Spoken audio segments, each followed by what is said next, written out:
கிளிநொச்சி மாவட்டத்தினுடைய பல்லவராயங்கட்டு டொன்பஸ்கோவில இருந்து உங்கள்கிட்ட ஃபாதர் செபஸ்டியான் அவர்களுடைய நினைவு பகிர்தலை மேற்கொள்ளலாம் என்று சொல்லி நினைக்கிறேன்.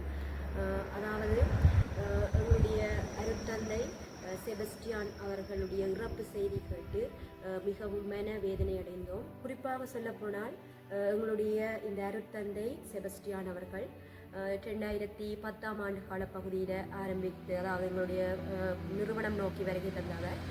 கிட்டத்தட்ட 6 வருட காலமாக எங்களுடைய நிறுவனத்துக்கு ஒரு அர்ப்பணிப்பான சேவையினை ஆற்றியிருக்கின்றார் என்பதில் எந்த ஒரு ஐயமுமே இல்லை. பிள்ளைகள் மத்தியில் அவர் அவ்வளவு அன்பும் பாசமும் கொண்ட ஒரு மனிதர். அதாவது 2009ஆம் ஆண்டு காலத்துக்கு பிற்பட்ட காலப்பகுதியில், அதாவது உங்களுக்கு தெரியும், இலங்கையினுடைய ஈழப்போர் என்றது மிகவும் ஒரு வடுவை ஏற்படுத்தியது எங்கள் மக்கள் மத்தியில். அந்த போருக்கு பிறகு அதாவது நாங்கள் எங்களுடைய படிப்பை இழந்தோம், எங்களுடைய வேலை வாய்ப்புகள் ஒரு கேள்விக்குறியாக இருந்தது. இப்படி நிறைய விஷயங்களில் எங்களுடைய எதிர்பார்ப்புகள் எல்லாம் புறக்கணிக்கப்பட்டிருந்த அந்த காலப்பகுதியில் இந்த ஒரு அடித்தரம் பட்ட, அதாவது மிகவும் ஏழ்மைப்பட்ட இந்த ஒரு பிரதேசம் இந்த பல்லவராயங்கட்டு பகுதி. இந்த பல்லவராயங்கட்டு பகுதியில் எங்களுடைய ஃபாதர் பணியாற்ற வந்திருக்கார் என்றதை நினைச்சு நாங்கள் பெருமைப்பட வேண்டிய ஒரு விஷயம். அதாவது எங்களுடைய ஃபாதர் ஒரு குறிப்பிட்ட காலப்பகுதியில் மிகவும் சிறப்பாக இங்குள்ள இளைஞர்கள் மத்தியிலையும் எல்லோர் மத்தியிலையும் நல்ல ஒரு மனிதனாக பிரசித்தி பெற்ற ஒருவர். இங்குள்ள இளைஞர்கள் தங்களுடைய வேலை வாய்ப்புகளாக இருக்கட்டும், அனைத்து தேவைகளையும் நல்ல வடிவாக செய்யணும் என்ற ஒரு நோக்கோட இங்கே நிறைய மாணவர்கள் அந்த காலத்தில் 100க்கும் மேற்பட்டவர்கள் புதுசாக கணனி பயிற்சி, அடுத்தது வெல்டிங், எலக்ட்ரிக், மற்றது டெய்லரிங், இப்படியான நிறைய பயிற்சிகள், அதை விட இங்கிலீஷ் பாடத்தை எங்களுடைய பிள்ளைகள் மத்தியில் ஒரு ஆசானாக பயிற்றுவித்தவர் எங்களுடைய ஃபாதர் செபஸ்டியான் அவர்கள். அதுலேயும் இந்த கணனி பயிற்சி எங்களுடைய பல்லவராயங்கட்டு டொன்பஸ்கோவில் NVQ, அதாவது தேசிய மட்டத்தில் தரச்சான்றிதழை பெறுறதுக்கு NVQ லெவல் 3 என்ற மட்டத்தை அறிமுகப்படுத்திய என்ற பெருமையும் ஃபாதர் செபஸ்டியான் அவர்களை தான் சேரும். அதே நேரத்தில் உங்களுக்கு நான் இந்த வீடியோனுடைய முதல் தொகுப்பில் காட்டியிருக்கிறோம், தென்னந்தோப்பு, ஒரு பெரிய ஒரு தென்னந்தோப்பு பகுதியை அவர் நட்டு வச்ச அந்த தென்னந்தோப்பு பகுதி என்ற ஒரு பெரும் சோலையாக காட்சி அளிக்குது. அதில் இருந்து நாங்கள் எண்ணுக்கணக்கற்ற ஒரு பயன்களை இன்றைக்கு இந்த டொன்பஸ்கோ நிறுவனம் பெற்றுக்கொண்டிருக்குது. அதே நேரத்தில் இந்த டொன்பஸ்கோவினுடைய வீதிக்கு மறுபக்கமாக தொழிற்பயிற்சி கல்வி நிலையம் இயங்கிக் கொண்டிருக்குது. அந்த தொழிற்பயிற்சி கல்வி நிலையத்துக்கும் அடித்தளமிட்டவர், அதாவது அந்த கட்டடம் ஒரு பெரிய ஒரு கட்டடம், அந்த கட்டடம் உருவாகிறதுக்கு காரணமாக இருந்தவர் எந்த ஒரு மாற்று கருத்தும் இல்லை ஃபாதர் செபஸ்டியான் அவர்கள். அதை விட இன்றைக்கு அவர் மிகவும் ஒரு குறைவான ஃபெசிலிட்டிஸோட, இங்கே ரிசோர்ஸஸ் குறைவாக இருந்தாலும் அந்த குறைவான வளங்களை பயன்படுத்தி இந்த இரவு நேர பாடங்கள், அதே நேரத்தில் நிறைய பிள்ளைகளுடைய தொகை காரணமாக ஒவ்வொரு பகுதிகளாக பிரிக்கப்பட்டு மாணவர்களுடைய பயிற்றுவிப்புகள், சகலவிதமான செயற்பாடுகளையும் மிகவும் சிறப்பாக செய்த ஒரு மனிதன், ஒரு அற்புதமான மனிதர் என்றே நாங்கள் கூறுவோம். என்றுமே அவருக்கு நாங்கள் நன்றியுடையவர்களாகத்தான் இருப்போம். அதே நேரத்தில் இவருடைய இறப்பு கண்டது, அதாவது மனிதன் என்றவருக்கு இறப்பு என்றது எப்பொழுதுமே எல்லோருக்குமே நிச்சயமான ஒரு முடிவு.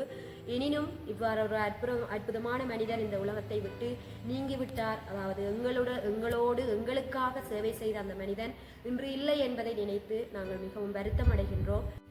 நான் சிஸ்டர் மேரி, இலங்கை டொன்பஸ்கோ பல்லவராயங்கட்டிலிருந்து கதைக்கிறேன். இந்த இடத்துல தான் செபஸ்டியன் அடிகளார் அவர்கள் 6 வருடம் காலமாக தனது பணியை ஆற்றினார். இங்கு அவருடைய இடத்தில் நான் இப்பொழுது தொடர்ந்து அவருடைய பணியை ஆற்றுவதற்கு நான் பெருமைப்படுகிறேன். அவர் இறந்த செய்தியை கேட்டவுடன் நாங்கள் அனைவரும் வருத்தத்தில் ஆழ்ந்து இருக்கின்றோம். அவருடைய ஆத்மா கடவுளிடம் சேர நாங்கள் அனைவரும் அவருக்காக மன்றாடுவோம். இலங்கையில் டொன்பஸ்கோ பல்லவராயங்கட்டிலிருந்து கதைக்கிறேன். இதில் நேற்றைய தினம் பாட்டிய மரண செய்தி கேட்டு மிகவும் வேதனை அடைந்தோம், வேதனையாகவும் இருக்கின்றது. இந்த டொன்பஸ்கோவில் அருட்தந்தை அவர்கள் ஃபாதர் செபஸ்டியான் அவர்கள் 2010ஆம் ஆண்டு வரை இதில் சின்ன ஒரு கட்டிடம் தான் இருந்தது, அதில் இருந்தான் பணி ஆற்றியிருந்தார். இதில் இருக்க 2010 இருந்து 2016 ஆண்டு மட்டும் அவர் இங்கே இருந்தார் எங்களோடு. அந்த காலப்பகுதியில் நான் எலக்ட்ரிக் ஆசிரியராக கடமையாற்றியிருந்தேன் அவரோடு. அவருடைய இறப்பு செய்தியை கேட்டு மிகவும் மனம் வருகிறது.